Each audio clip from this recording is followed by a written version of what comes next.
thousands upon thousands of broken pots.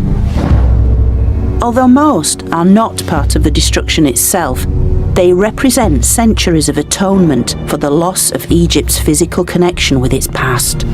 At the top of the pyramid that represented Egyptian society, the monarch stood. He was granted ownership of all of Egypt by the gods, at least in theory. The literate and illiterate classes were divided in the Egyptian social structure.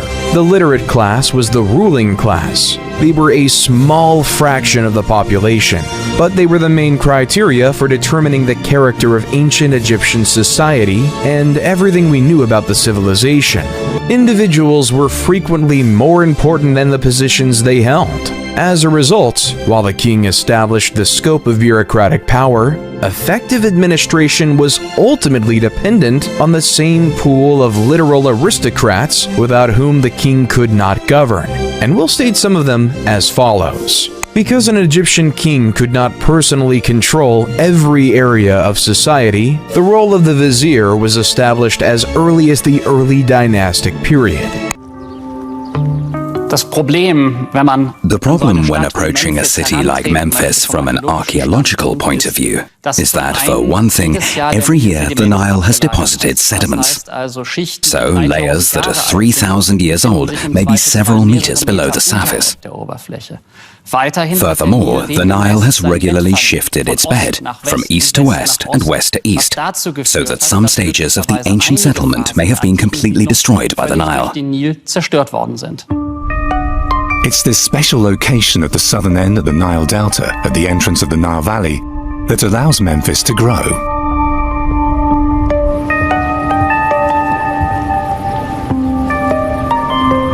The Egyptian chronicler Manetho reports that a fortress with white walls was built here.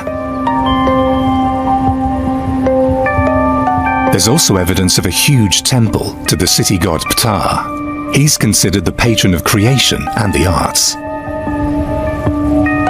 But hardly a stone of the Ptah sanctuary stands upright anymore. Nevertheless, today archaeologists can draw a picture of ancient Memphis. There are a good many written sources. For instance, the so-called hymns to the city that exist for Memphis as well as for Thebes. Then we have ancient Greek authors who tell us about the city of Memphis, its important buildings, so that we can get a picture of the ancient city, even if it's no longer preserved today.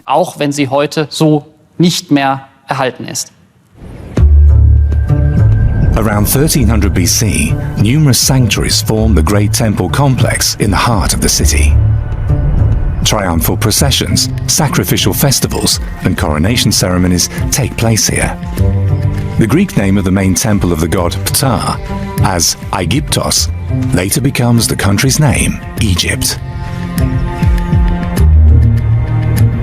With up to 30,000 inhabitants, Memphis may have been the largest city in the world at the time.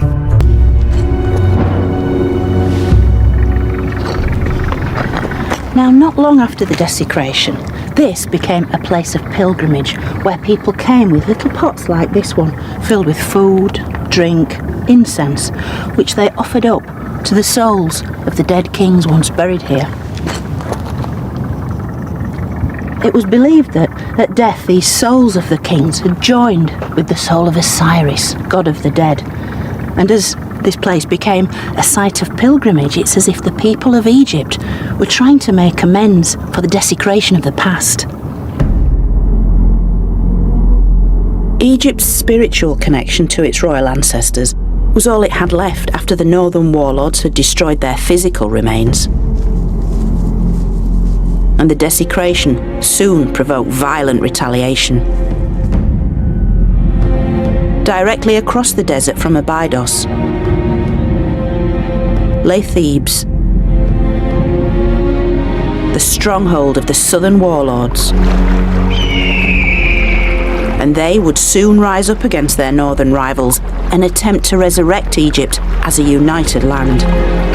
The vizier, who can be assimilated into a form of prime minister, assigned responsibility to other members of the court, sent communications through scribes, and managed the military, regional governors' activities, public works projects, and tax collections, among other things. Huni, the last king of the Third Dynasty, was long thought to have initiated the massive building projects of the Old Kingdom by constructing the Mitam Pyramid.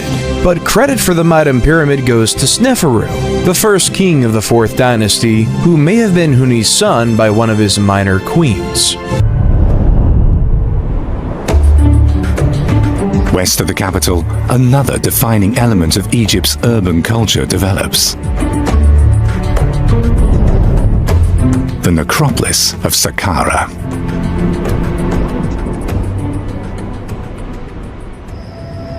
The city of the dead is in a sense the cemetery of Memphis. Numerous rulers of Egypt find their final resting place here.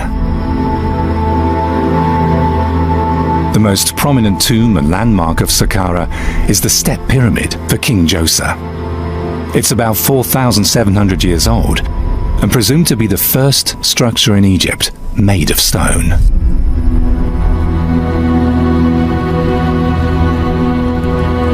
A marvel, for which its master builder, Imhotep, was celebrated during his lifetime and showered with all possible honors.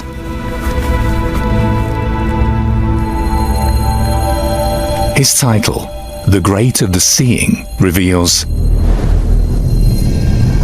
Imhotep is not only the king's top architect, but also a high priest, and thus one of the most powerful men in the empire.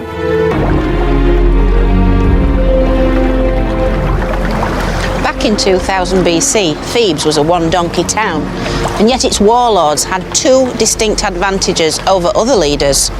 They lived on a bend in the Nile called a Kenna Bend, a strategic control point of rich farmland. And their local god was Montu, the god of war. The warlords of Thebes would reunite Egypt, and one in particular came to the fore. His images were carved into the walls of his Theban tomb complex, and his name tells us much. This is the Theban warlord, Montuhotep. And there's a real clue as to what was happening at this part of Egyptian history, because his name, Montuhotep, means the local war god Montu is content, because Hotep simply means content and happy. Sneferu began the Old Kingdom's golden era, with his most noteworthy achievements being the two pyramids constructed for him at Dashur. Sneferu started his work with the pyramid at Mitam, known as the False Pyramid, due to its shape. It resembles a tower more than a pyramid, and its exterior casing is surrounded by a massive mound of gravel. The Pyramid of Mitam was Egypt's first real pyramid, but it did not last. This is because changes were made to Imhotep's initial pyramid design, causing the exterior casing to sit on sand rather than rock, causing it to fall. The Crooked Period and the Red Pyramid are Sneferu structures at Dashur, or North Pyramid. The Bent Pyramid gets its name from the fact that it rises at a 55-degree angle and then changes to a 43-degree angle of smaller stones.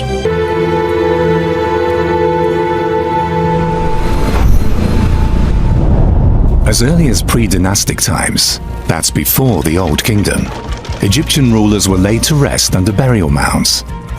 They refer to the primordial mound connecting heaven and earth.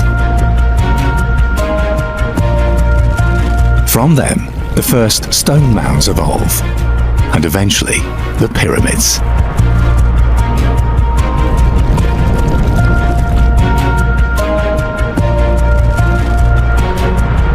With time, they become ever more perfect, until they reach their apogee with the construction of the Khufu Pyramid in Giza.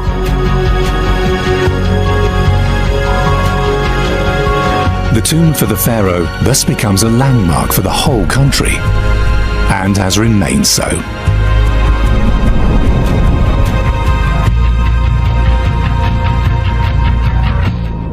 Building the pyramids was a project that welded together the Egyptian society. Workmen were coming from all around the country, from the south and from the north. They came together for this huge project. They were taking pride in being Egyptians. Next to the City of the Dead, another settlement is being built on the Giza Plateau. It's no less than a city of its own. Here live the well-paid craftsmen, stonemasons, carpenters and blacksmiths. They're even allowed to build their own burial site in the immediate vicinity of the City of the Dead. A privilege at that time.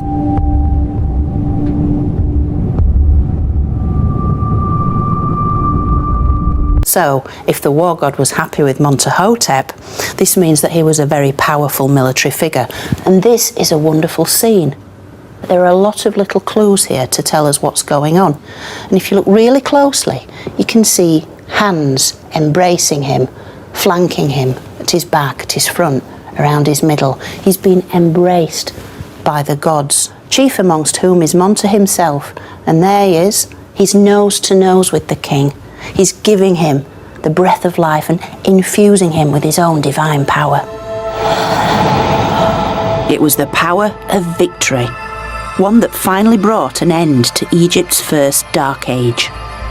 Montuhotep really did live up to his name as a true son of the war god, because he took his armies north, he conquered the north, and he reunited Egypt. But best of all, he's got the red crown on. And this is the red crown of the north, because Montuhotep is declaring to the world, I might be a southerner, I might be from Thebes, I should be wearing the white crown, but look at me now, I have the red crown. I am the king of the north and the king of the south, and I have reunited Egypt. As Egypt's new king, he became Montuhotep II.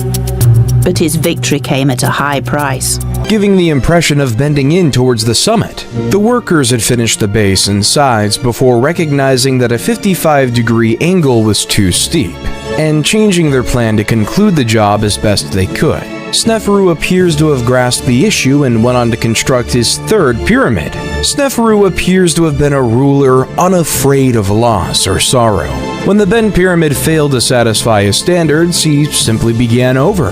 The Red Pyramid, named after the use of reddish limestone in its building, was constructed on a firm foundation for better stability and rose at a 43-degree inclination. The Red Pyramid, 105 meters tall, was Egypt's first effective real pyramid. It was originally encased in white limestone, as were the other later pyramids, which crumbled away over time and were collected by locals for other construction projects. Simple workers, however, have to make do with primitive hut villages. The construction of the pyramids is a mammoth task and a back-breaking job. The ancient Greek chronicler Herodotus estimated that it took 100,000 men 20 years to build the Great Pyramid of Giza. Today it's assumed that more than 20,000 people toil daily on the construction site, in the nearby quarry and in the settlements. There were specialists who were stonemasons and this, that and the other. And we know about them because we actually have where they lived on the Giza, near the Giza Plateau.